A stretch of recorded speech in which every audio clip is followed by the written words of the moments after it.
warahmatullahi wabarakatuh.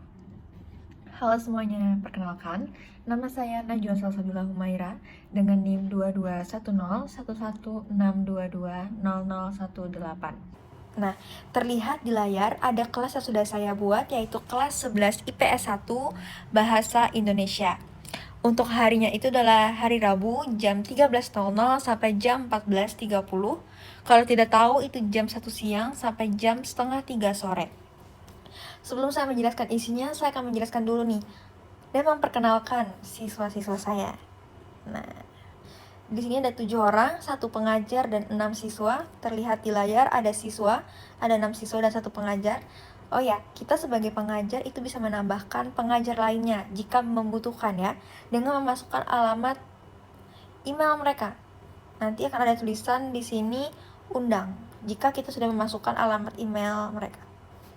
Nah, untuk siswa saya juga bisa mengundang mereka dengan memasukkan alamat email ataupun memberikan link undangan kelas serta mengirimkan kode kelas itu. Nanti akan saya jelaskan di akhir. Nah, tanpa menunggu yang lama, saya langsung saja masuk ke forum. Kita lihat di sini ada forumnya. Saya gulirkan ke bawah terlebih dahulu. Di sini saya memberikan pengumuman atau sambutan lah. Untuk pertemuan pekan ini akan membahas materi apa, yaitu materi cerpen. Yang pertama, saya akan mengirimkan modul ajar. Ini bisa fungsinya untuk menjadi gambaran ataupun panduan mereka untuk materi pekan ini. Modul ajar ini sudah saya sesuaikan dengan kurikulum sekarang, yaitu kurikulum Merdeka. Terlihat di sini adalah modul ajar Bahasa Indonesia kurikulum Merdeka untuk sekolah menengah atas, disusun oleh saya sendiri, Najwa Salsabila Humaira. Di sini ada informasi umum terkait identitas modul, capaian pembelajaran, profil pelajar Pancasila, sarana dan prasarana, target peserta didik, modal pembelajaran, media pembelajaran, metode pembelajaran, kompetensi inti. Di sini ada tujuan pembelajaran, pemahaman bermakna, pertanyaan pemantik. Lalu ada kegiatan pembelajaran, ada 3, pendahuluan itu ada 10 menit. Kegiatan inti itu ada 10 menit. Penutup itu ada 10 menit. Lalu asesmen saya gunakan ada 3, yaitu asesmen diagnostik, formatif dan sumatif. Lalu ada juga refleksi peserta didik dan guru. Ini berbentuk pertanyaan. Ada komponen lampiran ada 3, yaitu materi pembelajaran, lembar kerja peserta didik, dan lembar penilaian. Nah, untuk bahan bacaan saya menggunakan 5 bahan bacaan, bisa dilihat. Lalu juga ada daftar pustakanya. Di sini saya menggunakan buku dari Kemendikbud. Nah, lampiran 1 ada materi pembelajaran. Lampiran 2 ada lembar kerja peserta didik. Dengan memberikan cerpen, lalu meminta mereka menjawab tugas yang sudah saya berikan dan diketik di Microsoft Word dan diunggah melalui laman tugas Google Classroom. Dan lampiran yang terakhir adalah lembar penilaian. Di sini ada nama peserta didik, kelas, hari, dan tanggal, dan nilainya. Ada 10 kriteria penilaian yang harus mereka penuhi dan masing-masing skornya itu 1-10 dan deskripsinya bisa dilihat. Untuk siswa saya nanti bisa mengakses langsung di Google Classroom. Itu gambaran singkat mengenai modul ajar saya. Lalu bahan ajar 1 itu ada buku KLS. Nah, untuk materi pekan ini ada di bab 3, ini bisa kita lihat judulnya Cerdas Cergas Berbahasa dan Bersastra Indonesia. Penulis ada 2 untuk SMA dan ataupun SMK kelas 11. Ini terbit di tahun 2021. Nah, ini adalah bab yang akan kita pelajari pekan ini, yaitu bab 3, menggali nilai sejarah bangsa lewat cerita pendek di halaman 53. Untuk lebih lanjutnya bisa kalian lihat di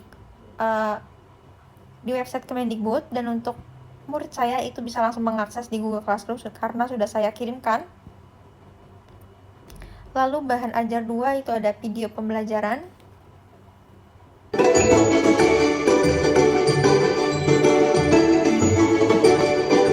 Ini adalah akun yang membuat video pembelajaran, yaitu nama akunnya Bahasa Kita Semua. Ini khusus untuk video pembelajaran Bahasa Indonesia untuk SMA dan SMK. Lalu ini juga ada forum diskusi. Ini terkait materi yang kurang dipahami bisa ditanyakan di sini, ataupun ada kendala bisa juga langsung disampaikan di forum diskusi ini. Nah, karena pekan ini saya tidak bisa berhadir karena kondisi badan yang masih belum sehat, kelas ini saya ganti dengan memberikan tugas. Jadi saya meminta murid saya untuk membaca modul, bahan ajar, dan video pembelajaran yang sudah saya kirimkan. Jika ada kendala ataupun pertanyaan bisa langsung tanyakan di forum diskusi. Untuk kuis itu tidak saya buat untuk pertemuan kali ini, untuk materi kali ini, karena untuk tugas itu sudah cukup lumayan banyak. Jadi kita langsung masuk ke, nah ini sudah diserahkan. Sebenarnya ini kita baca dulu. Di sini tugas cerpen berkelompok. Nah, jadi membuat kelompok 1-3 orang, karena ini ada 6 orang, jadi ada 2 kelompok dengan masing-masing satu kelompok ada 3 orang. Tugas ini dikerjakan dengan cermat dan tanpa bantuan AI atau semacamnya. Jangan lupa untuk mengisi kehadiran. Jika ada pertanyaan terkait tugas yang saya berikan, murid-murid saya bisa menanyakan langsung di forum diskusi, ataupun jika ada kendala dalam pekerjaan. Nah, untuk daftar hadir ini saya tunjukkan.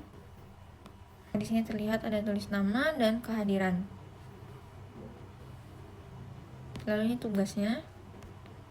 Ya, ini judul cerpennya Tanah Air, karya Martin Aleida. Nah, ini tugasnya.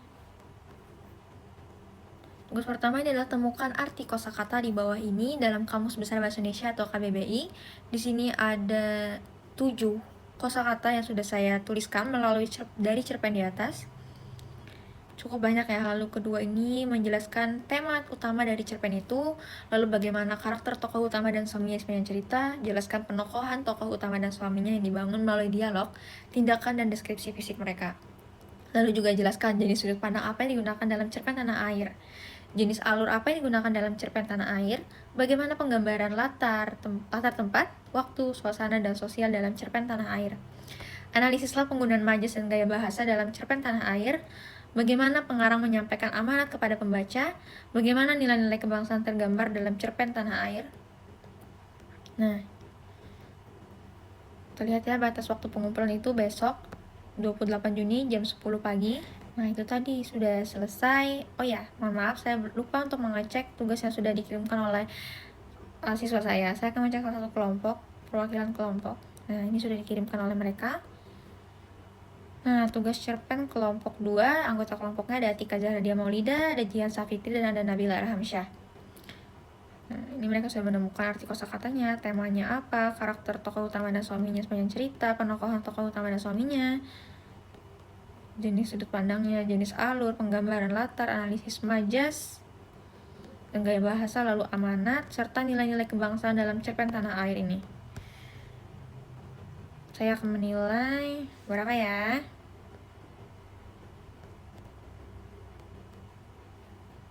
Nah, kita sudah menilai. Yap. Nah, dan saya akhiri dengan memberikan mereka apresiasi dengan mengucapkan terima kasih dan memberikan mereka semangat untuk tetap belajar dan meminta mereka untuk menjaga kesehatan agar di pertemuan berikutnya bisa bertemu dengan keadaan sehat. Saya juga mengirimkan tautan lagu agar mereka bisa mendengarkan ketika mereka sedang mengerjakan tugas ataupun belajar. Nah, itu tadi adalah isi dari kelas saya. Lalu saya akan menjelaskan sedikit fiturnya apa saja yang ada di Google Classroom ini. Di sini terlihat ya, ada mata pelajaran yang diajarkan, lalu kelas yang diarsipkan. Folder Classroom ini terhubung langsung dengan Google Drive jika kalian mengirimkan tugas ataupun semacamnya, itu akan ada langsung terarsip di Google Drive. Ini daftar tugas, apa saja yang belum dan apa saja yang sudah. Kalender ini juga terhubung melalui Google, bisa dilihat terhubung dari Google Calendar.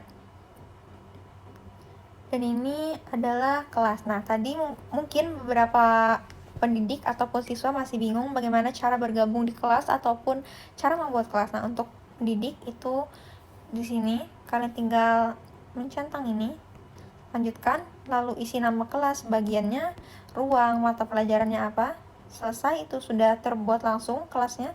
Dan untuk siswa, untuk siswa ini pencet gabung kelas, nanti akan terlihat nih kalian menggunakan akun apa login saat ini, lalu di sini diminta untuk memasukkan kode. Nah, kode ini biasanya kalian dapatkan dari pengajar kalian, ataupun jika pengajar kalian mengirimkan tautan, itu bisa langsung bergabung melalui tautan. Kode ini bisa kita lihat di sini di setelan kelas untuk pengajar. Terlihat ya kode kelasnya ini di sini. lalu juga ada langsung terhubung dengan Google Meet.